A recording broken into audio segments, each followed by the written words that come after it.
ভিতর ঘরে মোর এক মুহূর্ত, মহারাজায় মোর এক মুহূর্ত, দাঁড়াতে ভালো লাগে।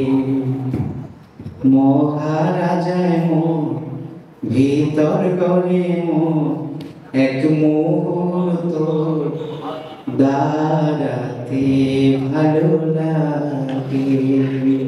উপস্থিত মাননীয় সংসদ সদস্য নাইমুজ্জামান মুক্তা, আপনাকে আসলে আপনি সংসদে আসার পরে আমরা সকলেই আনন্দিত এবং আপনাকে আজকে আপনার মূল্যবান সময় দেওয়ার জন্য আসলেই আন্তরিকভাবে ধন্যবাদ জানাচ্ছি।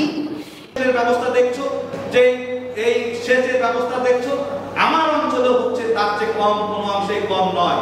আমার যে নদী নালাগুলি দেখছো, আমার যে দুর্গনগরী দেখছো, সেইখানে আমাদের পূর্বপুরুষ আজ থেকে 1000 বছর আগে এইখানে যে কৃষি ব্যবস্থাপনা করেছিল, সেইটা হচ্ছে আমাদের ভারত বর্ষের অন্যতম হচ্ছে সভ্যতার একটা অংশ।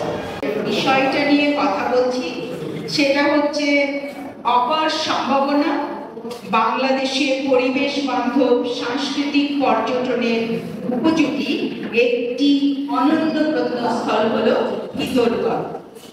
এখন ভিতরগড়কে আমার খুব কষ্ট লাগে যখন ভিতরগড়কে সবাই মহারাজার দিঘি হিসেবে চেনে, কারণ ভিতরগড় কিন্তু কেবল মহারাজার দিঘি নয়, ভিতরগড় তার চাইতে অনেক বেশি। এখন ভিতরগড় কি সেটা কথা বলার আগে আমি তার ভিতরগড়ের শুরুর কিছু কথা বলতে চাই, কারণ ভিতরগড়ে আমি কাজ করছি 16 বছর, এটা যেমন ঠিক।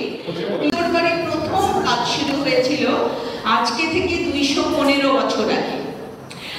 That is Francis Buchanan Hamilton, যিনি প্রথম ভিতরগড়ে জরিপ কাজ করেন এবং তার এই কাজটি, প্রতিবেদনটি প্রকাশিত হয় 1838 সালে, মানে আজ থেকে 186 বছর আগে।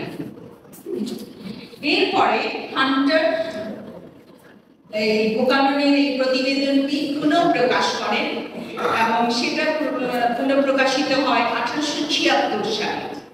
প্রকৃতি এবং পরিবেশ নিয়ে আমরা কাজ করি এবং সাংস্কৃতিক উন্নয়ন নিয়ে আমরা কাজ করে যাচ্ছি প্রায় 1 যুগ।